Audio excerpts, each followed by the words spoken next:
بسم الله الرحمن الرحيم. السلام عليكم ورحمة الله وبركاته. الحمد لله نحمده ونستعينه ونستهديه ونستغفره ونعوذ بالله من شرور أنفسنا ومن سيئات أعمالنا. من يهده الله فلا مضل له ومن يضلله فلا هادي له. أشهد أن لا إله إلا الله وحده لا شريك له وأشهد أن محمدا عبده ورسوله الرحمة المهداة والنعمة المسداة والعاقبة المتقين ولا عدوان إلا على الظالمين. سبحانك لا علم لنا إلا ما علمتنا إنك أنت العليم الحكيم. قال رب اشرح لي صدري ويسر لي أمري واحلل عقدة من لساني يفقهوا قولي. أما بعد. Alhamdulillah, pertama-tamanya dan selama-lamanya sama-samalah kita memanjatkan setinggi-tinggi kesyukuran kehadrat Allah Ta'ala, kerana dengan limpah kurnianya sama-sama kita pada malam yang berbahagia ini sama-sama dapat kita berkumpul untuk sama-sama kita menyambung perbincangan kita daripada kitab hadis 40 Imam Nawawi rahimahullahu ta'ala. Dan kita masih lagi dalam perbincangan hadis yang ke-40, iaitu yang bertajuk Jangan Bertangguh. Hadis, matan hadis ni iaitulah An Ibn Umar radhiyallahu anhuma qala akhadha Rasulullah sallallahu alaihi wasallam bimankibi faqala kun fid dunya ka'annaka gharibun aw 'abiru sabilin.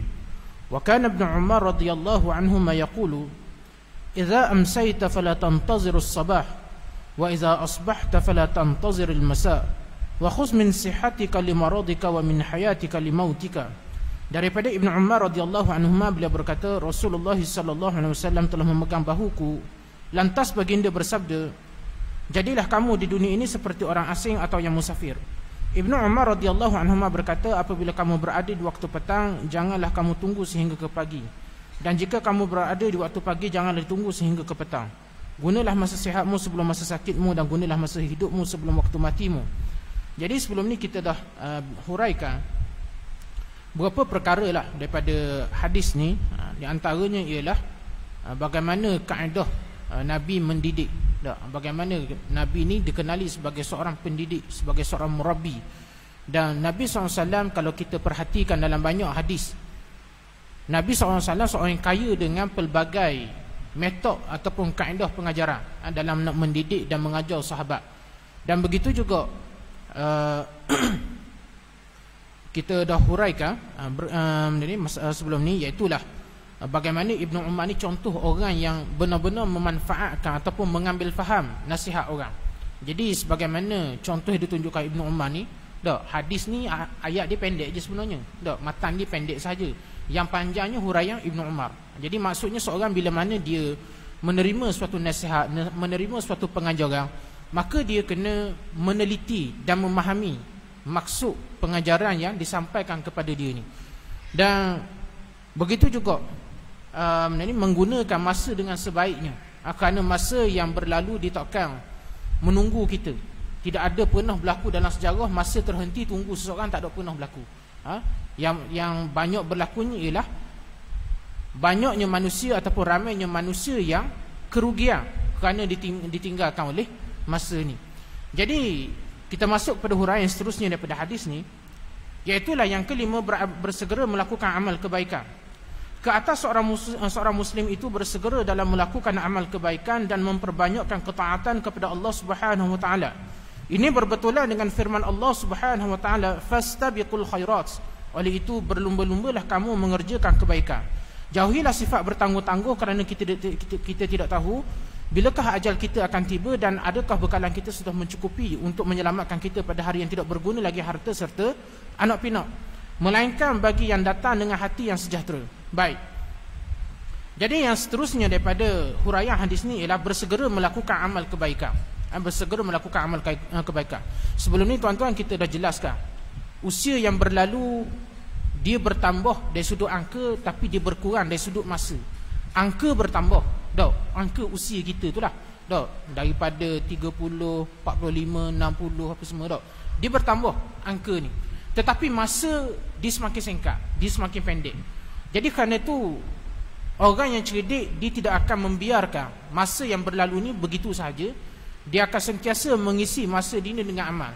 Tuan-tuan, Allah Ta'ala menghantar pelbagai isyarat kepada kita. Kadang-kadang tuan-tuan dia melalui tubuh badan kita. Ada orang bila mana dia penat bekerja, maka dia bekerja keras, sehinggalah tubuh badan dia sakit. Maka hak tu menjadi isyarat kepada dia bahawa tubuh dia perlukan rehat. Tapi juga tuan-tuan, pernah tak kita rasa tiba-tiba kita duduk saja, tiba-tiba ada bahagian-bahagian tertentu dalam badan kita sakit? Pernah tak kadang-kadang lengan kita sakit dok pasal, tiba-tiba dekat perut kita sakit dok pasal. Tapi dia bukannya menjadi suatu penyakit yang serius tu mana. Tuan-tuan, benda-benda ni tuan-tuan kadang-kadang dia isyarat. Dia isyarat daripada Allah Ta'ala kepada kita bahawa masa kita dalam dunia ni semakin singkat. Sepatutnya kita memperbanyakkan amal kita. Kita memperbanyakkan amal kita ni. Sebab tu tuan-tuan, Allah Ta'ala jadikan salah satu kelebihan ataupun tujuan kenapa Allah Ta'ala hadirkan penyakit kepada seorang. Tujuan dia apa? Untuk nak mengingatkan kepada dia bahawa dia tak akan hidup selama-lamanya dalam dunia. Tuan-tuan, kita jangan terlalu suka bila kita ni hidup sihat. Kita jangan terlalu suka kalau kita ni tak pernah sakit, ataupun jangan-jangan sekali sangat sakit. Kita boleh beraktiviti macam-macam, menunggang basikal, ngai lah apa semua kita boleh buat. Tapi ke masjid membaca Al-Quran, solat tahajud, solat duha, berzikir, berselawat, payah benar kita nak buat. Kita jangan gembira dengan kesihatan yang sebegini. Bukan nak kata kita tak perlu bersyukur dengan kesihatan, tak perlu bersyukur dengan nikmat kesihatan. Tetapi kalau kesihatan tu melalaikan kita, mengalpakan kita daripada beramal, maka ni suatu padah. Ni suatu benda yang berat, suatu benda yang kita kena ambil perhatian. Bila mana kita ni sakit, maka benda ni tuan-tuan, selain daripada Allah Ta'ala nak mengkafarah dosa kita, nak menambah darjat kita, tapi syarat kena sabar. Kena sabar tak? Allah Ta'ala nak tambah kata pahala kita. Dia juga sebagai mengingatkan kepada kita bahawa masa yang ada dalam dunia ini dah semakin singkat. Sebab itulah Allah Ta'ala sebut dalam Al-Quran, fastabiqul khairat, berlumba-lumbalah kamu dalam berbuat kebaikan. Apa maksudnya? Maksudnya jangan kita mempersia-siakan waktu yang ada dalam dunia ni. Kalau boleh, biarlah setiap masa yang ada tu kita isi dengan ibadat. Ibadat ni tuan-tuan, bila kita sebut ibadat, dia bukan kena semayang saja. Bila sebut ibadat, bukan kena buat haji saja, bukan kena puasa sahaja. Bahkan ibadat ni dia ada banyak. Ada ibadat yang berat, maksudnya yang memerlukan pergerakan tubuh badan kita, dan dia ada ibadat-ibadat yang ringan. Hanya sekadar dengan mulut kita saja, baca Quran, berzikir. Kita boleh baca Facebook sepanjang hari. Kita boleh baca novel 2-3 jilid, 2-3 siri. Sampai kadang-kadang 7-8 siri boleh habis dalam masa sebulan. Tapi Quran sekali nak khatam pun payah setahun. Jadi benda-benda ni sepatutnya menginsafkan kita. Sebab tu dulu kita pernah cerita bagaimana Al-Imam Ghazali rahimahullah ta'ala, dia menceritakan dalam kitab Ihya, iaitu perumpamaan orang yang memanfaatkan masa ni, bersegera melakukan amal kebaikan. Umpama orang yang menyewa di dua buah rumah. Ada dua orang yang menyewa dekat dua buah rumah. Seorang serumah, seorang sewa sebuah rumah, seorang lagi sewa sebuah rumah. Yang A, kita katakan si A dengan si B lah, mudah katanya dok. Si A ni hari-hari kerja dia duk renovate rumah sewa dia. Dia duduk rumah sewa. Dia ada rumah yang kata rumah dia sendiri. Cumanya rumah tu tak siap lagi lah, baru ada tapak, baru ada tiang je baru. Tapi maknanya banyak lagi nak kena buat. Dengan semok samunya naik dok. Kemudian atap dok buat lagi, macam-macam dia dok siap lagi rumah ni. Tapi dia tak pernah peduli dengan rumah dia ni, rumah sebenar dia ni. Hok dia peduli dengan rumah sewa dia. Rumah sewa je dok. Asal sewa tu rumah teres biasa je, tapi selera T20. Tu masalah sikit. Orangnya B40 tapi selera T20, payah sikit. Jadi dia renovate macam-macam. Siap buat dengan kolam renangnya, siap dengan tanah keladi pula mahal dok. Sepohong dah sampai 10,000, 20,000 dok. Buat lombeng tu, beli keladi. Dia punya minat dok. Maknanya macam-macam dia buat. Rumah setekak jadi 4 tekak tu. Rumah sewa je padahal. Tapi dia sangat teliti dengan rumah sewa dia tu. Berbanding dengan CB.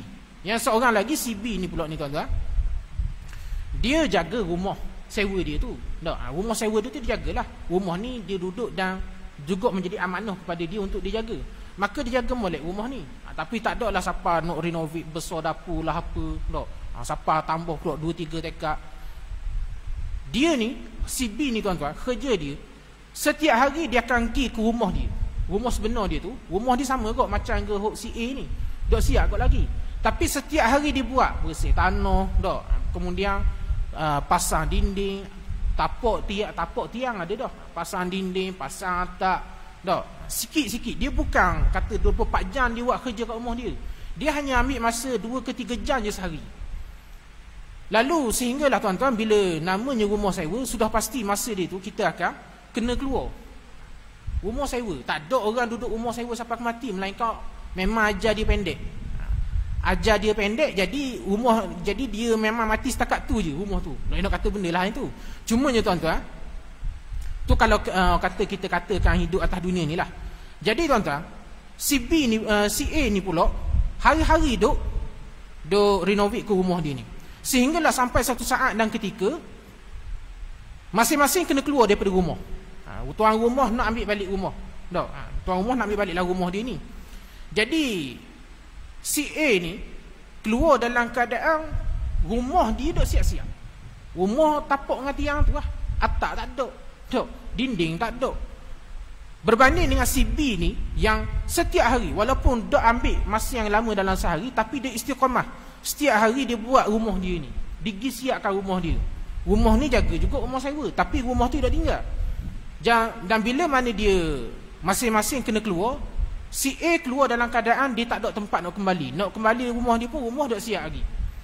Berbanding dengan si B ni, hasil daripada setiap hari dia manfaatkan waktu 2-3 jam sehari dia buat rumah dia, akhirnya bila dia kena keluar daripada rumah sewa dia, dia balik ke rumah dia dalam keadaan rumah dia siap dah. Tunggu basuh kaki, nak main ajak duduk je. Yang gitu je lah maknanya. Jadi tuan-tuan, begitu perumpamaan orang yang bagaimana dua golongan manusia yang hidup dalam dunia. Satu golongan yang sibuk duk peduli dengan hal ehwal kehidupan dunia dia. Dia hiasi dunia dia ni dengan macam-macam. Seakan-akan dia takkan mati, dia akan tinggalkan dunia ni. Berbanding dengan orang yang dia hidup juga dalam dunia ni, tapi dia ingat bahawa tempat kembali sebenar dia adalah akhirat. Sebab tu tuan-tuan, Allah Ta'ala sebut dalam Al-Quran, bal tu'sirunal hayatad dunya wal akhiratu khairun wa abqa. Kamu wahai manusia, Allah Ta'ala kata, sibuk dengan hal kebendaan dalam dunia. Maknanya sibuk cari kelebihan-kelebihan dalam dunia, kenikmatan-kenikmatan dalam dunia. Bukan salah cari kenikmatan tu, tapi lupakan akhirat ni masalah. Wal akhiratu khairun wa abqa, Allah Ta'ala kata. Sedangkan akhirat ni lebih baik dan lebih kekal. Jadi kerana itulah tidak salah, tidak menjadi kesalahan seseorang dia nak mencari nikmat kesenangan dalam dunia. Allah Ta'ala pun tak suruh orang beriman ni tinggalkan kesenangan, bukan gitu. Tapi jangan lupakan akhirat, tu je kunci dia. Kemudian rebut peluang dan kesempatan. Seorang Muslim hendaklah merebut semua peluang dan kesempatan yang ada sebelum terlambat. Jadi kita umat Nabi Muhammad ni, dulu kita pernah sebut juga bahawa kita ni satu umat yang pendek umur. Kita ni umat yang umur dia tak sama lah, tak sama macam umat-umat yang lain. Umat-umat dulu hidup 700-800 tahun. Kita ni orang kata kalau boleh sampai 100 tahun tu, orang kata takjub sangat dah tu. Maknanya umur kita ni sekitar 60 hingga 70 tahun. Maka kerana tu kita kena bijak dalam menguruskan usia kita. Kena bijak cara hidup dalam dunia ni. Dalam masa kita menikmati apa yang ada dalam dunia ni, kita juga tidak melupakan bahawa apa yang bakal kita hadapi di akhirat. Kerana itulah tuan-tuan, kita sering mengaitkan, kalau perkara yang berkait dengan masa dan amalan ni tuan-tuan, antara benda yang kita perkaitkan ialah dengan Ramadan. Sebelum ni pun memang kita baca hadis ni ketika mana dalam bulan Ramadan itu. Jadi tuan-tuan, kenapa kita perkaitkan masa ni dengan Ramadan? Sebagaimana yang kita sebut sebelum ni, Ramadan ni tuan-tuan, dia menjadi gambaran dan peringatan kepada kita tentang kehidupan kita dalam dunia ni. Maknanya Allah Ta'ala menyediakan pelbagai peluang, pelbagai kesempatan kepada kita untuk kita rebut dalam dunia ni. Cuma tinggal kita je lagi tuan-tuan, kita nak rebut ke tak. Dalam kehidupan kita, Allah Ta'ala sediakan dalam setahun yang dinamakan Ramadan. Dan dalam satu bulan Ramadan, Allah Ta'ala sediakan satu malam yang dinamakan sebagai malam Lailatul Qadar. Yang mana pahala malam Lailatul Qadar ni tuan-tuan sangat besar. Tuan-tuan, apa sejarah malam Lailatul Qadar ni sebenarnya? Yang Allah Ta'ala sebut dalam surah Al-Qadr, iaitu malam yang lebih baik daripada 1000 bulan. Tuan-tuan, Dia sejarah dia bila kita boleh baca kisah dia ni dalam kitab Mukasyafatul Qulub. Imam Ghazali menakalkan daripada Ibnu Abbas radhiyallahu anhu. Ibnu Abbas meriwayatkan suatu ketika Nabi SAW duduk, kemudian Nabi tersenyum. Nabi tertawa seorang. Jadi sahabat tanya, ya Rasulullah, ma yubkik, ma yudhik, ya Rasulullah, apa yang membuatkan kamu ni tertawa? Jadi Nabi SAW sebut, Jibril beritahu kepada aku, di akhirat nanti ada seorang Nabi daripada Bani Israel yang masuk ke dalam syurga tanpa ada pengikut dia. Dia masuk ke syurga dengan pedang daripada rahang unta, orang tak kena panggil keng tau, keng unta tu. Jadi sahabat tanya kepada Rasulullah, jadi tentang Nabi ni lah. Jadi Nabi cerita, dia di Bani Israel ni tuan-tuan, dia ada seorang Nabi yang bernama Syam'un Al-Ghazi. Nabi Syam'un, ataupun kalau bahasa orang putih panggil Samson, Nabi Samson. Ghazi ni, Al-Ghazi ni sebab Nabi Syam'un ni dia asal daripada Ghazah, Palestin. Kerja Nabi Syam'un ni tuan-tuan, kerja dia berperang dengan raja Bani Israel dan juga tentera-tentera Bani Israel. Dan Allah Ta'ala kurniakan kekuatan yang luar biasa kepada Nabi Syam'un ni. Kekuatan dia ni tuan-tuan, dia seorang lawan satu batalion tentera, tak ada hal. Siapa kena libas dengan pedang dia memang tak akan selamat. Memang tak akan selamat. Sehingga kan tuan-tuan, orang kafir ni buntu nak guna, nak lawan. Nabi Syam'un seorang je, tapi dia punya kekuatan Allah Ta'ala bagi, boleh lawan satu batalion tentera. Jadi bila mana orang kafir ni rasa buntu macam mana nak buat, akhirnya datang idea serang ataupun sabotaj Nabi Syam'un ni melalui isteri dia. Jadi senyap-senyap orang kafir ni siang hari dia pergi jumpa. Ketika mana Nabi Syam'un tak ada dekat rumah, orang kafir ni pergi jumpa dengan bini dia. Pergi jumpa dengan bini Nabi Syam'un ni dan menawarkan harta yang banyak, emas sepayang gitu lebih kurang, dia tawarkan kepada isteri Nabi Syam'un ni. Tapi syarat dia kata dia kena berkas. Dia kena ikat Nabi Syam'un ni sehingga orang kafir boleh berkah. Jadi malam tu bila mana Nabi Syam'un ni tidur, bini dia ni ambil tali ikat Nabi Syam'un ni. Kemudian bila bangun pagi, Nabi Syam'un ni tuan-tuan, dia tengok tangan dia terikat, dia senjah gitu je, putus tali. Jadi Nabi Syam'un tanya, siapa ikat aku? Bini dia jawab, aku ikat saja nak tengok abang kuat serta mana. Orang kata kuat sangat, nak tengoklah. Pucat lesi kot bini Nabi Syam'un masa tu. Kan kena napor tawa kan saja je. Tapi Nabi Syam'un kata, ingatkan benarlah bini dia nak test dia. Jadi tak apalah. Jadi pagi tu bila Bani Israel ni datang, orang Yahudi, orang kafir ni datang jumpa bini Nabi Syam'un, dia kata usaha dia gagal malam. Jadi dia kata, apa kata ikat, kalau gitu apa kata ikat dengan rata. Malam ni mu ikat dengan rata. Jadi bukan rata besar lah, rata kasar, bukan rata rezek. Rata rezek tak pakai. Tahan dengan rezek. Tapi we rata besar, so ikat. Jadi malam tu bila Nabi Syam'un ni tidur, bini dia ikat pulak dengan rata. Bangun sekali senjuh putus rata. Jadi Nabi Syam'un tanya, dah ni apa pula ikat pula malam ni? Malam bagi ikat dah. Malam ni ikat pula. Dak saja je nak test. Nak tengok gagah serana pula. Jadi Nabi Syam'un ni dia tak syok apa-apalah. Jadi hari kedua bini dia beritahulah, rancangan tu gagal. Akhirnya dia orang nak buat ni. Setara rata pun boleh putus juga. Macam mana nak buat? Akhirnya datang iblis ni nyamuk. Iblis ni nyamuk, dia kata gini, apa kata mu gunakan kuasa wanita? Ni orang lelaki ingat, orang puang. Gunakan kuasa wanita, tanya apa rahsia kekuatan suami kamu. Jadi Nabi Syam'un ni malam tu bila dia balik, bini dia orang kata sedialah kopi, roti canai, bukas barang lah, hidang sedap-sedap ke Nabi Syam'un ni. Jadi tujuan dia nak bodek lah, nak bodek, nak tanya apa rahsia kekuatan Nabi Syam'un. Sebab tu tuan-tuan, bini ni kalau dia layan luar biasa baik, ada tu benda-benda. Siap sedia lah tu. Ada tu nak minta rata ke gelang ke cicing ke dok. Bersedialah biar rabuk poket dok. Nak kata kena opang tu dipandai dok. Kalau kita balik selok-selok peha tu paha-paha tu, dok ada tu benda tu. Jadi isteri Nabi Syam'un ni tuan-tuan ditanya. Jadi bila dia layan molek Nabi Syam'un malam tu, dia tanya, sebenarnya nak tanyalah, abang ni benda rahsia kekuatan. Jadi Nabi Syam'un ni dia beritahu sebenarnya rahsia kekuatan dia ni Allah Ta'ala bagi dekat rambut dia, melalui rambut dia. Rambut Nabi Syam'un ni dikatakan panjang sampai cecah tanah rambut dia. Jadi malam tu bila dia tidur, Nabi Syam'un ni tidur, bini dia kerat rambut Nabi Syam'un ni, kemudian ikat.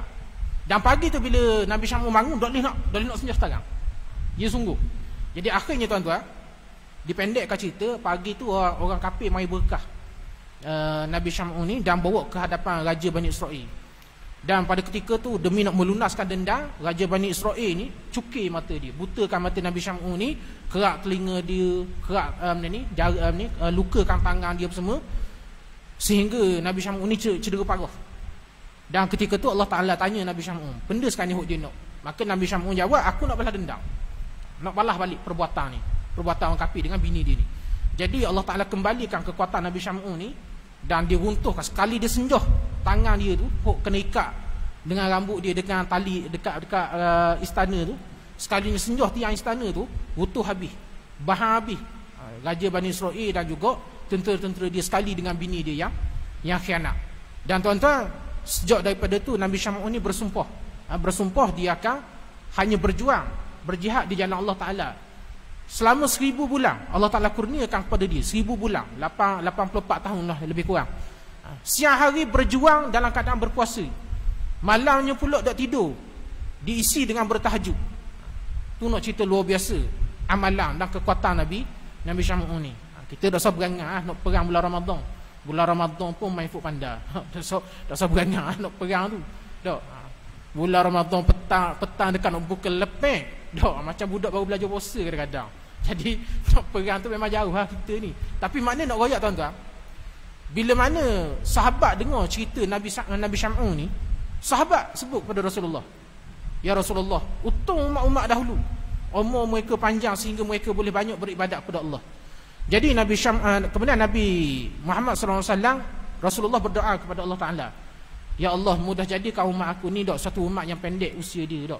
Jadi Allah Ta'ala kurniakan, lepas pada tu Allah Ta'ala kurniakan kepada orang Islam ni malam Lailatul Qadar. Lailatul khairun min alfi syahr, suatu malam yang lebih baik daripada 1000 bulan. Jadi tuan-tuan, mana nak royak pada bulan Ramadan, bayangkan kalau sekali kita dapat dalam setahun dalam seumur hidup kita dah dapat suatu pahala yang menyamai 1000 bulan. 1000 bulan, 84 tahun. Tuan-tuan, kita ni dah ke 84. Dah gedok. Nok hari ni kita tengok orang muda-muda umur 30, 40 penyakit kronik dah. Ramai dah hari ni kita tengok 20 tu kan, orang kata macam-macam dah. Nak pergi ke 80 tu rasa macam berat je rasa dah. Memang berat lah. Tapi bayangkan Allah Ta'ala beri kepada umat Nabi Muhammad ni tuan-tuan, setahun, sekali dalam setahun, suatu malam yang pahala dia 1000 bulan. Tu kalau setahun. Dah kalau 10 tahun dia hidup, dah 10,000 bulan kalau direbut semua. Dah kalau 20 tahun, dah 20,000 bulan. Dah 30,000 bulan kalau 30 tahun. Maknanya tuan-tuan, bagaimana Allah Ta'ala beri kebaikan yang besar kepada umat Nabi Muhammad ni. Dan begitu juga tuan-tuan, suatu kisah kalau kita nak cerita bagaimana seseorang ni, bagaimana kalau dia pandai merebut peluang yang Allah Ta'ala beri dalam dunia ni kepada dia masa dia hidup. Tuan-tuan, peluang nak pahala, nak amal ibadat masa hidup ni tuan-tuan. Mati kayak gitu tak ada dah. Mati kayak gitu yang cuma kita boleh harapkan kepada yang boleh kita harapkan ialah melalui sedekah jariah yang kita buat. Ataupun kalau kita ada ilmu yang bermanfaat yang kita sebarkan masa kita hidup. Dan juga doa daripada anak-anak kita. Tu pun kalau anak-anak kita ingat ke kita, doa ke kita. Dah. Tapi biasanya dia tak ingat dah. Biasa lepas dapat saka sudah. Kalau ingat pula ulang tahun kematian, barulah dia ingat. Tu pun payahan nak buat tahlil. Nak buat tahlil pun payah. Macam kalau dah buat tahlil dah siapa doa. Padahal doa biasa siapa padahal. Tapi gitulah. Sebab tu tuan-tuan, saya ingat kalau kampung saya buat syarat. Sebab saya ngajar dekat kuliah kampung saya malam Sabtu. Saya buat syarat, siapa nak buat tahlil malam saya boleh. Tapi dengan syarat masa baca doa, tahlil saya baca doa, waris kena main baca doa. Tak baca huruf Arab pun tak apa. Kalau nak baca huruf Arab, kita ada teks dia. Kalau ada erti nak baca huruf Arab, baca Melayu je. Tapi main baca depan. Saya buat syarat gitu. Dan tuan-tuan, alhamdulillah, sejak bila saya buat gitu je tuan-tuan, Malam saya tahlil, malam saya mengajar, tak ada siapa berani buat tahlil. Nakut belaka rupanya. Nak baca nak doa, ya Allah ampunkanlah mak ayah aku. Payah sangat ke nak doa gitu? Bukan payah pun, tapi gitulah mentaliti kita. Kalau dok tahlil makna dak siapa doa. Padahal kalau doa biasa lepas mayat, siapa aku mak ayah? Minta ampun ke mak ayah. Tu makna nak cerita tuan-tuan. Amalan-amalan yang kita nak jadi bermanfaat kepada kita ni, kita kena cari masa atas dunia. Lepas kita mati tak banyak benda yang kita dapat, melainkan daripada hak kita sebut tadi. Hak ni sebagaimana yang sabit dalam hadis Nabi. Jadi tuan-tuan, dia ada satu lagi kisah, iaitu Iskandar Zulkarnain. Ni nak cerita bagaimana kita ni, sama ada kita ni tergolong di kalangan yang beruntung ataupun tidak hidup dalam dunia ni. Tuan-tuan, Iskandar Zulkarnain ketika mana dia berperang, dia nak berperang. Malam tu dia dengan tentera dia nak melintasi suatu sungai. Jadi Iskandar Zulkarnain beritahu kepada tentera dia, ni nak cerita, jangan kita sia-siakan peluang kita hidup atas dunia ni. Dia beritahu kepada tentera dia, malam ni kita akan melintasi sungai, dan malam memang gelap guguk lah, dah nampak benda. Jadi apa saja yang kamu pijak, kutip, isi dalam guni, isi dalam karung. Jadi malam tu bila tentera dia ni melintasi sungai tu, tentera dia ni terbahagi pada 3 golongan. Satu golongan hok malah nak kutip benda sebab dia tahu dah tu batu je, sungai benda ada, batu je. Buat benda nak pikul batu berat-berat. Golongan yang kedua pula, jadi golongan yang pertama ni dia tak kutip benda. Dia lock je. Dia naik, dia melintah gitu je sungai tu. Golongan yang kedua pula isi karung ataupun guni hok dia bawa, tapi sekodarnya lah. Sekadar saja, sekadar kata ambil syarat je lah. Buat syarat, maknanya taat cakap pemimpin. Tapi gitulah. Dak isi, dak sungguh lah makna isi tu. Dan satu golongan lagi diisi sampai penuh. Sampai payah nak jalan, nak gerak. Sebab mana beratnya dia isi barang dalam barang yang disangkakan batu tu lah, dalam guni tu. Pagi esoknya bila dah cerah, Iskandar Zulkarnain ni disuruh tentera dia buka, tengok benda hok mengkutip malam. Jadi bila masing-masing buka karung, kejut, rupa-rupanya batu permata, intan berliang ada dalam tu. Hok dia kutip tu rupa-rupanya batu permata, intan berliang. Jadi orang yang pertama tadi, golongan pertama tadi menyesal. Sebab mana? Menyesal dak kutip. Dak kutip benda, dah ingat ke batu. Yang kedua pula nyesal kok. Tapi daklah teruk macam pertama, tapi nyesal jugalah. Kalau tahu batu isi banyak lagi. Biar dak gerak apa? Tak.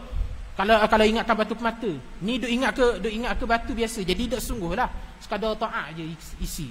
Dan golongan yang ketiga ni golongan yang berbahagia. Sebab mana? Banyak sungguh boleh harta hari tu. Jadi tuan-tuan, begitulah. Kata kalau kita perkaitkan dengan Ramadan yang kita ceritakan tadi, dak. Manusia ni tuan-tuan, kalau bila melalui Ramadan, dia ada 3 kumpulan manusia. Golongan yang pertama ialah golongan yang menganggap Ramadan sama macam bulan-bulan lain.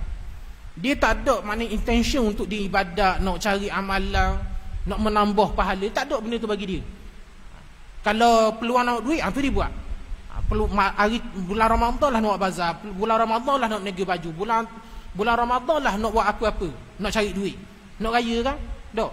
Nak tukar sofa baru, nak tukar lasi baru. Tapi dari segi amal pahala dia tak peduli. Dan ada golongan yang menjadikan Ramadan dengan sebenar-benar Ramadan. Maksudnya bulan Ramadan ni memang diibadat sungguh.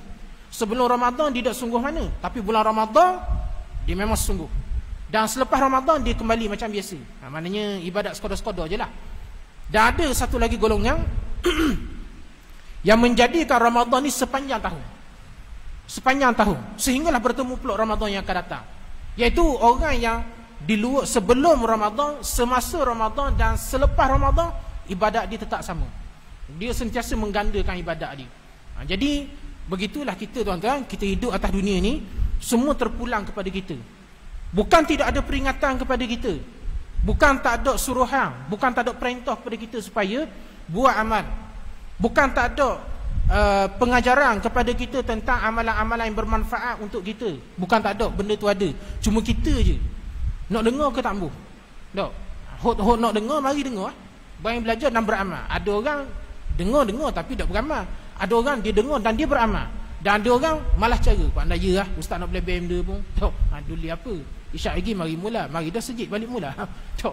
Isyak baru mari pulak. Jadi kadang-kadang tuan-tuan tu setara hok mari sejid surah dah. Bayangkan hidup mari. Jadi kerana tu tuan-tuan,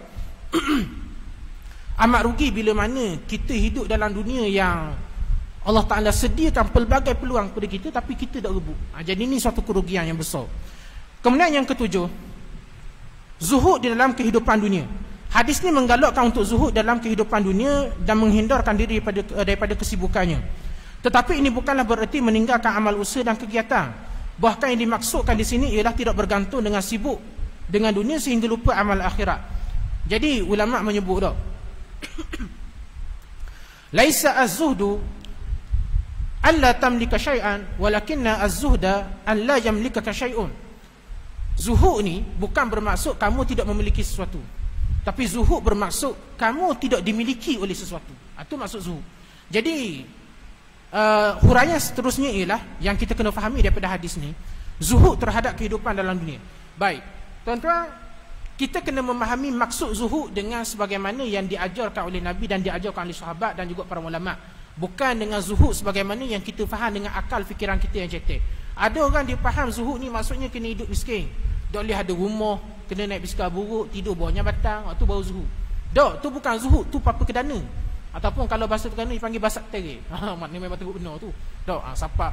Tak, tuan-tuan, Rasulullah ada rumah, Rasulullah ada kenderaan, Rasulullah berkahwin. Maknanya Rasulullah sebagai role model terbaik bagaimana cara kita nak hidup dalam dunia ni. Nabi juga bekerja, Nabi berniaga. Bukan Nabi yang kata dah buat benda satu, tunggu orang mai suap makanan dah. Jadi tuan-tuan, kadang-kadang ada orang menyalahfahami maksud zuhud dengan menganggap zuhud ni tak ada benda, kena hidup miskin, basak gitu lah, tak ada arti. Bukan gitu. Zuhud ni tuan-tuan, maksud zuhud sebagaimana yang para ulama sebut ialah, bukanlah zuhud ni kamu tidak memiliki sesuatu, tapi maksud zuhud ialah hati kamu ni tidak dimiliki oleh sesuatu. Maksudnya kita walaupun kita ada harta, tetapi kita letakkan kecintaan dalam hati kita ni kepada Allah Ta'ala. Kita mencari nikmat-nikmat kesenangan dalam dunia, tapi kita tidak menjadikan dunia sebagai tempat pergantungan. Kita tidak menjadikan dunia sebagai matlamat kita. Kita tetap meletakkan akhirat sebagai matlamat kita. Cuma dunia tempat kita mengumpul amal kita. Tuan-tuan, dulu kita pernah cerita berkenaan, secara ringkas lah, berkenaan dengan hadis ahli dusur ataupun golongan yang kaya di kalangan sahabat, yang mana bagaimana sebahagian sahabat yang miskin mengadu pada Rasulullah, betapa beruntungnya ahli dusur, iaitu orang kaya di kalangan sahabat ni. Mereka ni solat bersama kami, puasa bersama kami, tapi mereka dapat bersedekah, sedangkan kami tak boleh nak bersedekah. Makna tuan-tuan, tidak ada Nabi pernah ajar sahabat tinggalkan harta, jangan nega, kena jadi miskin, nak jadi orang Islam kena jadi orang miskin. Tak ada, Nabi tak pernah ajar gitu. Bahkan kita melihat bagaimana para sahabat ridwanullahi alaihim yang kaya raya memanfaatkan harta dia bukan setakat kesenangan dalam dunia, tapi dia manfaatkan untuk kesenangan akhirat. Dia tak jadikan orang kata harta dia ni setakat habis dalam dunia je, tapi dia tahu bagaimana nak menjadikan harta dia ni sebagai ladang akhirat. Sebab tu tuan-tuan, tak pernah Islam ajar umat dia kena hidup miskin, tak. Tapi bukan Islam kata salah hidup miskin. Setiap orang tuan-tuan, dia ada orang kata nasib dan takdir masing-masing. Ada orang Allah Ta'ala takdirkan dia hidup miskin, ada orang Allah Ta'ala takdirkan hidup dia kaya. Tapi masing-masing ada peranan, masing-masing ada peranan. Sebab tu tuan-tuan, Islam dia memanfaatkan sesuatu yang dinamakan zakat. Islam mensyariatkan suatu amalan yang dinamakan sebagai zakat. Dan zakat merupakan badan kebajikan ataupun kebajikan terbesar dalam dunia ni untuk umat manusia, untuk orang Islam lah. Dan kita tidak melihat adanya agama-agama lain yang memerintahkan, yang mensyariatkan penganut dia mengeluarkan zakat sebagaimana Islam. Ini menunjukkan bahawa Islam tidak menafikan kedudukan orang miskin. Bahkan jurang kemiskinan ni adalah satu benda yang kita takkan boleh hilangkan selama-lamanya. Tuan-tuan, jangan tertipu dengan slogan sifar kemiskinan. Mustahil benda tu akan berlaku. Mustahil. Sepanjang zaman tak pernah hilang orang miskin ni. Kemiskinan adalah satu penyakit yang Allah Ta'ala letakkan dalam dunia ni. Dan menjadi miskin bukan satu kesalahan. Bahkan tanpa adanya orang miskin, orang takkan ada orang kaya. Kalau tak ada orang miskin orang kerja, macam mana orang kaya tu nak jadi kaya? Orang kaya nak buat belaka semua? Tak. Melainkan dia perlu pekerja-pekerja dia. Sebab tu tuan-tuan, jurang kemiskinan ni dia akan pernah hilang. Cuma tuan-tuan, jangan diwujudkan jurang kasih sayang antara orang kaya dengan orang miskin. Itu je. Jangan dilebarkan jurang kasih sayang antara orang kaya dengan orang miskin. Biarlah orang kaya sayang kepada orang miskin sayang kepada orang kaya. Ni ajaran Islam. Orang kaya sayang kepada orang miskin sebab dia menganggap orang miskin inilah tempat dia nak melaksanakan amal pahala dia. Orang miskin inilah tempat dia nak mengeluarkan zakat. Apa jadi kalau tak ada orang miskin, tak ada orang fakir? Dia wajib keluarkan zakat, tapi dia tak nak keluarkan zakat sebab dia tak ada orang nak terima zakat. Dan orang miskin kasih kepada orang kaya sebab orang kaya sentiasa cakna dan prihatin kepada mereka. Jadi kita melihat bagaimana cantiknya institusi zakat ni, dia menjalinkan hubungan antara orang kaya dengan orang miskin. Dan sebagai bukti bahawa Islam ni satu agama yang logikal, satu agama yang boleh diterima. Memang syariat dia ni boleh diterima. Islam tak pernah mengenepikan mana-mana golongan. Islam tak pernah memusuhi orang kaya, tak pernah mengesampingkan orang miskin. Dua-dua golongan ni ada peranan belaka. Sebab tu para ulama menyebut imadud dunia arba'ah. Tiang dunia ni ada 4. Ilmul ulama wa adlul umara, sakhawatul aghniya wa da'watul fuqara. Ada 4 tiang yang menstabilkan dunia ni. Yang pertama ialah ilmu para ulama. Yang kedua, keadilan para pemerintah. Yang ketiga, sakhawatul aghniya, kemurahan orang-orang kaya. Dan yang keempat, da'watul fuqara, doa orang-orang miskin. Ni 4 benda yang akan menstabilkan dunia ni. Tak ada salah satu tuan-tuan, maka akan pincang dunia ni. Jadi kerana tu bila kita hidup dalam dunia ni, zuhud bukan bermaksud kita kena hidup miskin. Tuan-tuan, kalau miskin pun, hidup miskin pun, tapi dia punya sayang ke biskar dia tu, siapa orang kata pergi sejik ikat biskar tu 15 kuci letak. Biskar buruk je, tapi mana sayangnya, takutnya biskar tu hilang. Tapi kalau bawa Lamborghini pun, tapi relax je, maknanya kuci-kuci juga. Tapi kalau hilang pun, benda tu tidaklah sampai orang kata menduka citakan dia sampai jadi gila dok. Jadi zuhud ni bermaksud bukan kita kena hidup miskin. Kita hidup macam biasa, tetapi kita jangan letakkan kecintaan dunia itu dalam hati. Dan kita kena sedar bahawa segala apa yang berlaku, apa yang Allah Ta'ala nak beri, apa yang Allah Ta'ala nak tarik, itu semua adalah dengan kehendak dan iradat Allah Ta'ala berlaku. Takdir Allah Ta'ala. Kita orang beriman ni wajib, orang kata, beriman dengan qada dan qadar Allah Ta'ala ni. Kemudian berusaha untuk beramal soleh. Seorang Muslim hendaklah berusaha keras untuk beramal soleh, memperbanyakkan medan kebaikan. Dan ini disertai dengan rasa takut dan berhati-hati terhadap siksaan Allah Subhanahu Wa Taala. Dengan itu dia sentiasa meningkatkan amal dan kegiatan. Keadaannya adalah seperti seorang musafir yang amat berhati-hati, takut terputus bekalannya di pertengahan jalan sehingga tidak sampai ke tempat yang dituju. Baik. Jadi satu benda yang menarik, pengarang kitab ni iaitu Dr. bekas mufti wilayah sebelum ni, iaitu Dr.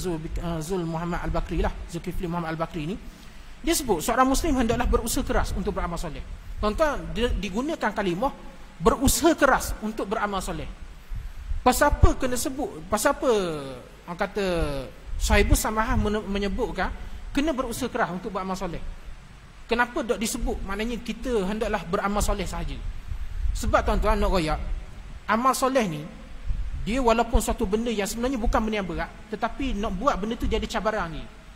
Dulu kita pernah huraikan kena cerita bagaimana setiap orang ni tuan-tuan dia akan digoda. Setiap orang dia akan diuji. Setiap orang akan ada cubaan dia, ada halangan dia. Bila mana nak berbuat sesuatu amal kebaikan, syaitan dia tidak akan membiarkan kita dengan mudah-mudah buat kebaikan. Ini kita kena ingat. Apa saja amal ketaatan yang kita nak buat, dan apa yang kita dah boleh buat, apa yang kita dah berhasil buat daripada amal ketaatan kita ni, kita kena sentiasa mengucapkan syukur kepada Allah Ta'ala. Dan kena ingat bahawa ni bukan semata-mata daripada kudrat dan kekuatan kita, tapi hasil daripada taufik pertolongan Allah Ta'ala kepada kita, sehingga kita boleh melaksanakan hidayah ni. Tuan-tuan, tanpa taufik yang ini pertolongan Allah Ta'ala, kita tak akan mampu melaksanakan ibadat-ibadat yang diperintahkan kepada kita. Memang kita kena buat, tetapi yang membantu boleh kita buat benda ni ialah dengan taufik pertolongan Allah Ta'ala. Kerana setiap orang ni tuan-tuan dia akan diuji. Cuma ujian seseorang ni dia bergantung kepada tahap keimanan masing-masing. Orang level-level ulama ujian dia tak sama macam orang biasa. Tok-tok imam level dia tak sama macam makmum biasa. Faham tak? Jadi kalau makmum ujian dia adalah orang kata kelas-kelas setan hok mai goda dia. Nak goda tok iman dak kan atau setan prebek kok. Dia kena atau hok tinggi sikit. Komando. Dak. Nak goda ulama pula dak lih atau setan ataupun jin sembarang nak goda dia. Kena atau hok pekat-pekat general baru sabar. Baru kena. Sebab tu tuan-tuan dia ada satu menarik.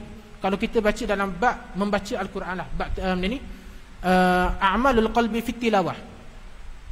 Maknanya perbuatan ataupun pekerjaan hati ketika mana membaca Al-Quran. Hak ni baca dalam kitab Ihya Imam Ghazali. Imam Ghazali menyebut, dak. Setiap orang ni bila mana dia nak membaca Al-Quran, dia akan digoda ataupun dipesongkan matlamat dia ni.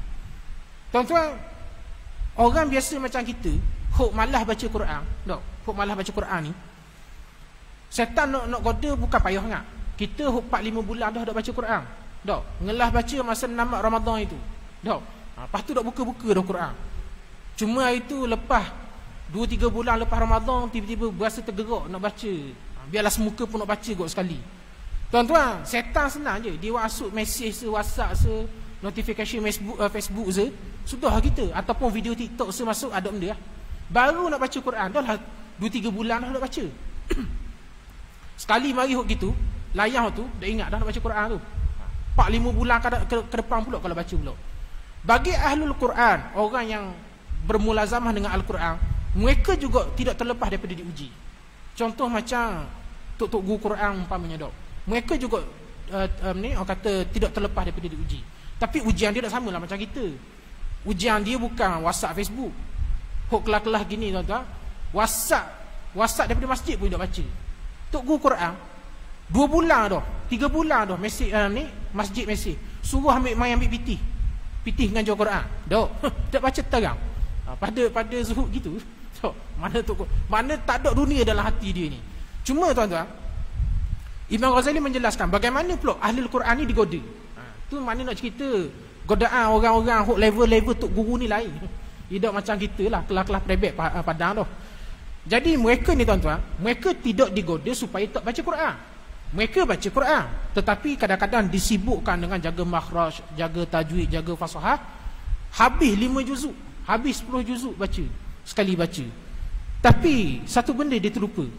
Bila mana dia dah kata jaga semua tajwid, hukum tajwid, fasahah apa semua, dia terlupa nak ambil faham daripada benda yang dibaca. Sedangkan Al-Quran ni tuan-tuan, Allah Ta'ala turunkan sebagai panduan. Bila kita sebut sebagai panduan, kita baca, kita kena ambil faham. Bukan kata tak perlu baca dengan bertajwid, bukan kata tak perlu pelihara bacaan. Hak tu tetap wajib. Tetapi yang paling besar daripada Al-Quran ialah isi dia. Apa yang disampaikan oleh Allah Ta'ala. Jadi modus operandi dia berbeza-beza, tapi matlamat dia saja, iaitu jangan manusia ambil manfaat daripada Quran. Tu matlamat setan. Tu matlamat iblis pada kita terhadap Al-Quran.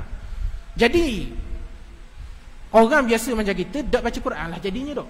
Tapi orang-orang yang dah membaca Al-Quran dah ambil juga kefahaman daripada Al-Quran dengan sibuk baca ni, jaga tajwid apa semua, dan menganggap hak itulah cara yang betul baca Quran. Jadi bukan nak kata tuan-tuan, kita bukan nak kata lepas ni jangan bacalah dengan bertajwid apa semua. Dok, benda tu tetap wajib. Tetap wajib, kena belajar, kena pelihara, kena jaga. Sebab Quran ni kalau kita silap baca, dia berubah hukum dia apa semua dok. Hukum tajwid dia tu kadang-kadang dia melibatkan perubahan makna. Jadi dalam masa kita memelihara bacaan kita, tapi kita juga kena ingat yang paling besar kita nak daripada Al-Quran ialah panduan dia tu. Dan begitu juga kita kena ingat dalam setiap amal ibadat kita yang lain juga kita akan diuji. Kita nak berselawat ke, nak berzikir ke, nak tahajud ke, nak bersolat jemaah ke apa semua, kita akan sentiasa diuji. Akan ada je halangan tu, tapi kena sentiasa orang kata memanjatkan pertolongan dengan Allah Ta'ala. Kena minta semua dengan Allah Ta'ala bantu kita. Sebab tu tuan-tuan, bila kita jawab azan, kita sebut dah hayya 'alas salah dah. Kita sebut la haula wala quwata illa billah. Maksudnya kita mengaku bahawa tidak ada daya dan upaya yang membolehkan kita melaksanakan amal ketaatan ini melainkan taufik pertolongan Allah Ta'ala. Jadi oleh kerana kita dah masuk isyak, saya pun kebetulan dah nak panjang kot, bab malam ni kena ada giliran jaga jadual pula kat sekolah. Jadi kita berhenti dulu di sini, insya-Allah kita akan sambung balik, kita akan habiskan hadis ni, dan kalau sempat kita, kalau dalam pertemuan yang lain kita akan masuk kepada hadiah lain pula deh. Jadi cukup sekadar sajalah. Mudah-mudahan segala apa yang disampaikan pada malam ni sama-sama dapat kita ambil manfaat dan kita amalkan. Segala apa yang baik datang daripada Allah Ta'ala, apa yang tersilap dan terkurang itu datang daripada kelemahan diri saya sendirilah. Aku qawli hadza wa astaghfirullahal azim li wa lakum. Wassalamualaikum warahmatullahi wabarakatuh. Rabbana atina fid dunya hasanah wa fil akhirati hasanah wa qina azabannar. Wa sallallahu ala sayyidina Muhammad wa ala alihi wasallam. Walhamdulillahi rabbil alamin.